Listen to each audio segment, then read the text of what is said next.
नमस्कार सर, मेरा नाम राजू है।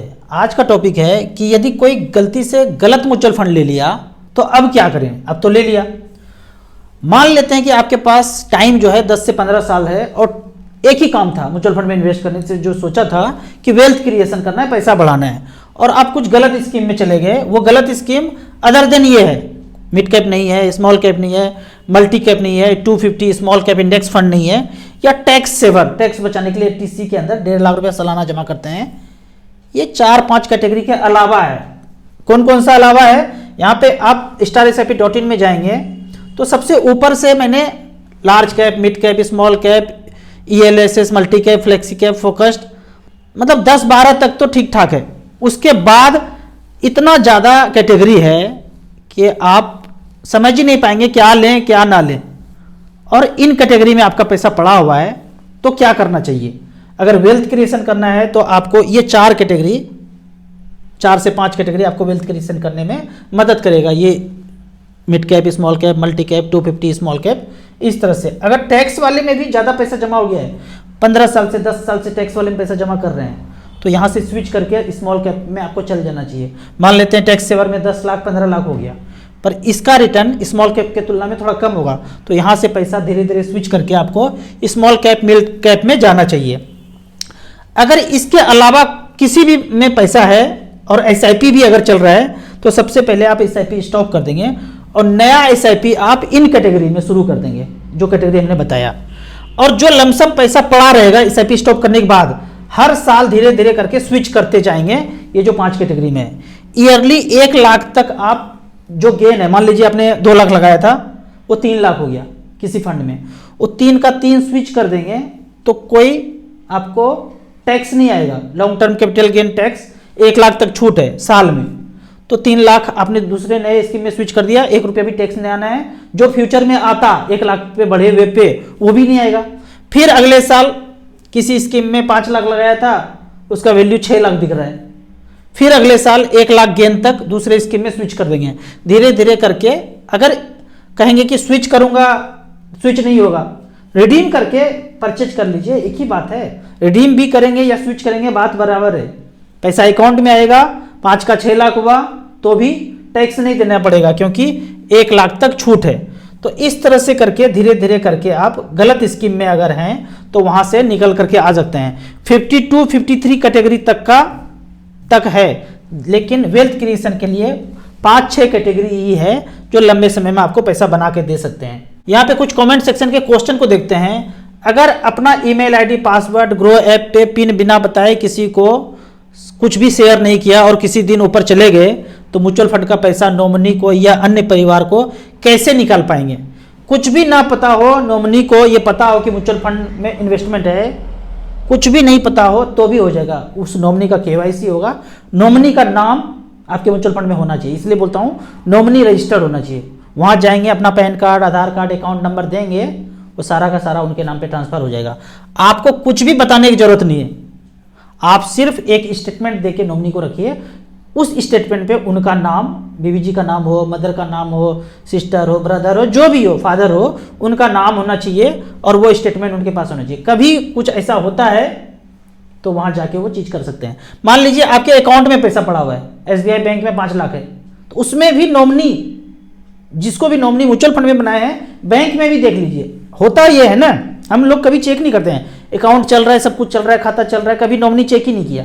अब जब फॉर्म भरे, अकाउंट ओपन किए, वहाँ नॉमिनी दिया ही नहीं, उसको जरूरत ही नहीं है। उनका तो टारगेट पूरा हो गया, आपका अकाउंट खुला, उनको 500 रुपये मिलना है, उनका टारगेट पूरा हो गया। नॉमिनी है नहीं है उससे कोई दरकार नहीं है। बैंक में पता कर लीजिए, अपने बैंक में पता कर लीजिए उसमें नॉमिनी कौन है। पैसा तो पड़ा हुआ है 50 लाख रुपया, और नॉमिनी का नाम ही नहीं है तो उसको निकाल ही नहीं पा रहे हैं। 4 भाई है, एक रह रहा है US में, एक कनाडा में, सब में बिंग बांग है, बोलते मैं साइन करूंगा ही नहीं, आपको झेलाना चाहता है। छोटा भाई जो है थोड़ा सा बदमाश कैटेगरी का है, बोलते हैं इसको तो हम, क्यों बदमाश कौन होता है पता है?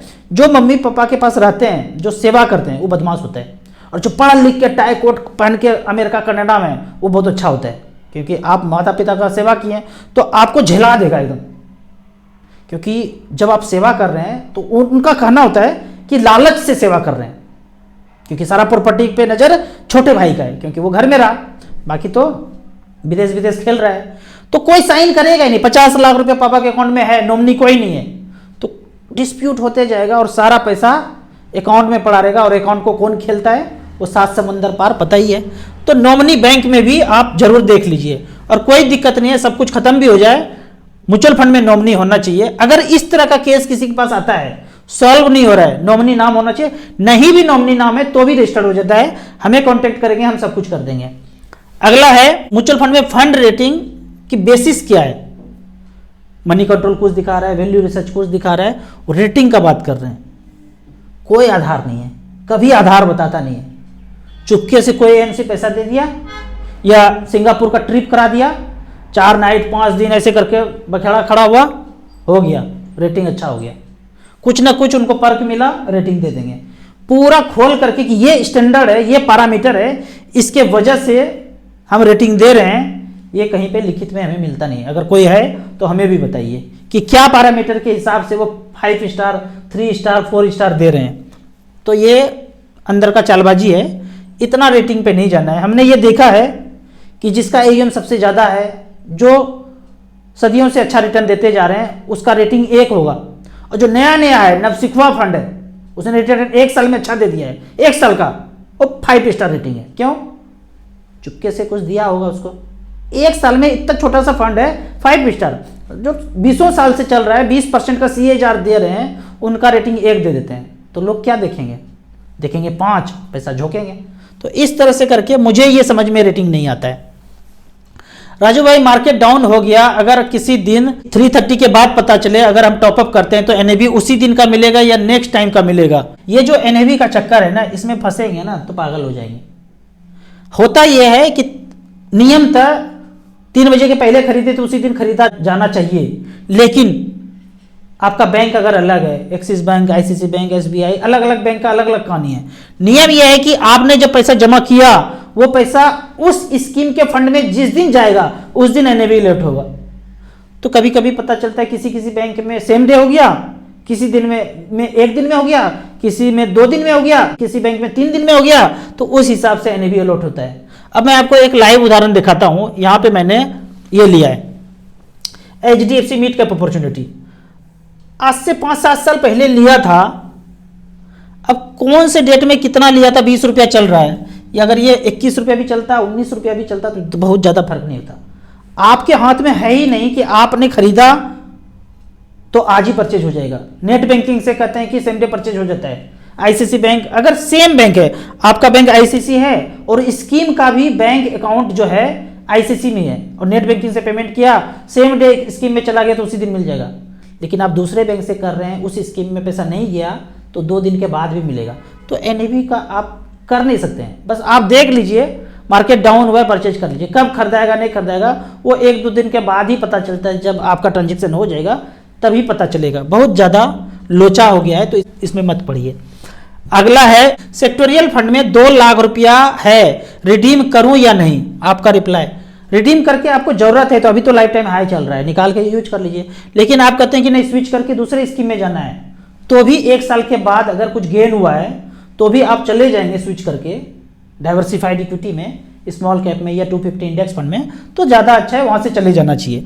अगला क्वेश्चन है, म्यूचुअल फंड में बोला जाता है कि बाजार जोखिमों के अधीन है, कृपया स्कीम रिलेटेड डॉक्यूमेंट्स पढ़ें। ये स्कीम रिलेटेड डॉक्यूमेंट्स जो है ना, इसको बोलते हैं ऑफर डॉक्यूमेंट्स। इसके बारे में मैं सेपरेट से वीडियो बनाऊंगा। ऑफर डॉक्यूमेंट्स क्या होता है? 200 पेज का होता है। कभी हम अध्ययन किए थे तो 200 पेज का था। अभी रिसेंट में वीडियो बनाऊंगा तो देखूंगा उसमें क्या क्या लिखा हुआ है, क्या एग्जैक्टली लिखा हुआ है ऑफर डॉक्यूमेंट्स में। इस कमेंट्स को मैं अगले वीडियो के लिए रखूंगा। सर 15 साल के लिए 20,000 रुपये प्रति माह कहाँ इन्वेस्ट करूँ?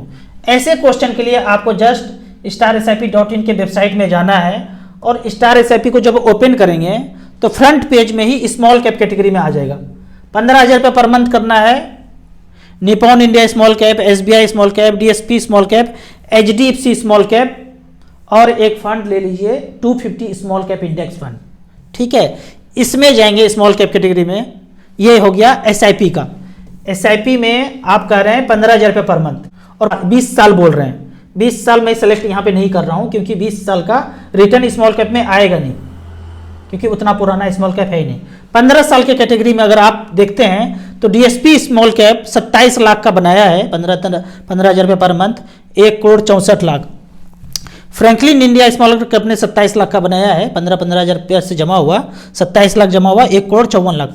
अगर 15 साल में एवरेज का बात किया जाए स्मॉल कैप कैटेगरी में 19.47 का रिटर्न यहाँ पे मिला है। तो इस तरह से करके 4 स्मॉल कैप, एक 250 इंडेक्स में बराबर 3,000 रुपये करके आप लगा सकते हैं। अगले कमेंट्स की तरफ चलते हैं। अगला क्वेश्चन है, मैं इन्वेस्टमेंट नॉलेज के साथ कॉमेडी सुनने आता हूँ। ये जो कॉमेडी का बात है ना, इन्वेस्टमेंट के साथ साथ कॉमेडी सुनने आता हूँ। कभी कभी लगता है कि राजू श्रीवास्तव का थोड़ा सा तो मेरे में वो होगा। वो क्या बोलते हैं ना, इसे लोग क्वेश्चन पूछते हैं कि राजू भैया पैसा लगा तो दिया, निकालेंगे कैसे? तो राजू श्रीवास्तव इस पर क्या बोलते हैं, खुद ही को करके बुलंद चढ़ाओ जैसे तैसे कि खुदा बंदे से पूछे बेटा उतरोगे कैसे? लगा तो दिया, निकालेंगे कैसे? निकालने का बहुत तरीका है। आप म्यूचुअल फंड के ब्रांच चले जाइए, ऐप से खरीद लीजिए। कुछ नहीं समझ में आता है, हमें मैसेज कीजिए, रिडीम होके पैसा 4 दिन में अकाउंट में आ जाएगा। बहुत तरीका है निकालने के लिए, तो घबराना नहीं है। ये सही बोल रहे हैं आप, कॉमेडी राजू श्रीवास्तव का थोड़ा थोड़ा तो आ चुका है मन में। पैसा तो 12,000 रुपया ही आना चाहिए था, इससे कम नहीं आना चाहिए था, ये क्वेश्चन है। HWP पे वीडियो बनाया था, 12,000 से कम आया। देखिए हमारे शरीर में ना 2 चीज है, एक है खोपड़ी और एक है हार्ट, दिल हमारा भी कहता है कि 12,000 रुपया रिडीम किया था तो 12,000 रुपया ही अकाउंट में आना चाहिए HWP। लेकिन खोपड़ी जब सोचता है तो खोपड़ी बोलता है कि नहीं 12,000 एग्जैक्टली नहीं आएगा। इसको ऐसे सोचिए, आपके पास सोना का सिक्का है, एक सोने का सिक्का का दाम अभी चल रहा है मान लीजिए 50,000 रुपया, और 5 सिक्का है, आप बेचने गए तो कायदे से 2.5 लाख रुपए अकाउंट में आना चाहिए। दिल यही बोलता है, 5 सिक्का बेचा 2.5 लाख आना चाहिए। सोनार के दुकान में गए बेचने के लिए, बोले भाई रख तो लेता हूं पर ट्रांजैक्शन रात के 9 बजे होगा। आज जो रात के 9 बजे जो प्राइस आएगा, अभी तो तुमको दिख रहा है 50,000 रुपया, लेकिन हम इस रेट पे लेंगे नहीं क्योंकि ये रेट कल वाला है। आज वाला रेट 9 बजे रात में अपडेट होगा। ये 50,000 भी हो सकता है, 50,100 भी हो सकता है, 50,200 भी हो सकता है, 49,900 भी हो सकता है, 49,800 भी हो सकता है। बोले ठीक है बाबू साहब, अपने दे दिया, वेट किया 9 बजे रात तक। 9 बजे रात में बोला कि भाई 50,100 हुआ, तो आपको 2.5 लाख से थोड़ा सा ज्यादा पैसा मिलेगा, 500 रुपया एक्स्ट्रा मिलेगा। 49,900 हुआ तो 2.5 लाख में 500 रुपया कम मिलेगा। यही बात है, जब खोपड़ी लगाएंगे तो पता चलेगा अच्छा ऐसा बात है क्या। रात के 9 बजे जब डिस्क्लोज होगा प्राइस, तो जो सोने का प्राइस होगा उसी रेट से मिलेगा। लेकिन दिल कहता है कि 2.5 लाख मिलना चाहिए। यही चीज म्यूचुअल फंड में है। एक दिन पहले जो एनएवी था उससे हिसाब से कैलकुलेट हुआ, जब आप रिडीम किए तो 9 बजे रात को जो प्राइस डिस्क्लोज हुआ उस हिसाब से मिला। उदाहरण के तौर पे हमने यहाँ पे HDFC मिड कैप अपॉर्चुनिटी में पैसा लगाया था, यहाँ पे 5,43,000, और जब ये 22,17,000 हो गया, ये कितने दिन में 22,17,000 हुआ? तो यहां से हमने शुरू किया था खेल। HDFC मिड कैप अपॉर्चुनिटी 7 फरवरी 2014, 14, 6, 20, 6 साल और 4, लगभग 10 साल हो गया। इसमें लगाया था 98,000, फिर जुलाई 2015 में लगाया था 1,61,000, फिर 2015 में लगाया था 3,057 रुपया, फिर 2018 में 46,000, फिर 2018 में 1,93,000, फिर लास्ट में 40,000, सब मिला के 5,43,000 लगाया था। 2014 से लेके 18 तक धीरे धीरे करके 4 साल में इतना पैसा लगाया। उस पैसे का वैल्यू 22 लाख हुआ। यहां से हम 12,000 रुपये पर मंथ पेंशन ले रहे हैं। एग्जैक्ट 12,000 नहीं आएगा, कुछ कम कुछ ज्यादा आएगा उस हिसाब से जो मैं बताया सोने के रेट से। तो वही है, एग्जैक्टली सोचेंगे खोपड़ी लगा के तो 12,000 रुपये ना आके 12,000 से ऊपर नीचे होएगा।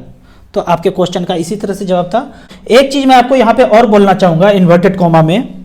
आज मैंने इन्वर्टेड कॉमा में न्यूट्रिनिस्ट अमित कुमार का नाम लिखा है। यहाँ पे जब आप मेरे चैनल पे जाएंगे ना, हर वीडियो में यहाँ पे इनका नंबर दिया हुआ है लास्ट में, न्यूट्रिनिस्ट अमित कुमार नंबर है ये। अभी रिसेंटली क्या हुआ, मेरे एक इन्वेस्टर हैं, मदर हैं, उनके बच्चे का 5 साल के बच्चे हैं, उनको फीवर हुआ। अब उस फीवर में उन्होंने अमित जी को कांटेक्ट किया। उनको फूड पॉइजनिंग हो गया था जिसकी वजह से फीवर हो गया था। इन्होंने एक काढ़ा देके उसी दिन सेम डे में पेट उनका क्लियर हो गया और फीवर ठीक हो गया। इनको उन्होंने खुश होकर 1,000 रुपया पेमेंट किया। नॉर्मली छोटे मोटे प्रॉब्लम के लिए 500-1,000 रुपया अमित जी चार्ज करते हैं, उनका जीवन यापन यही है।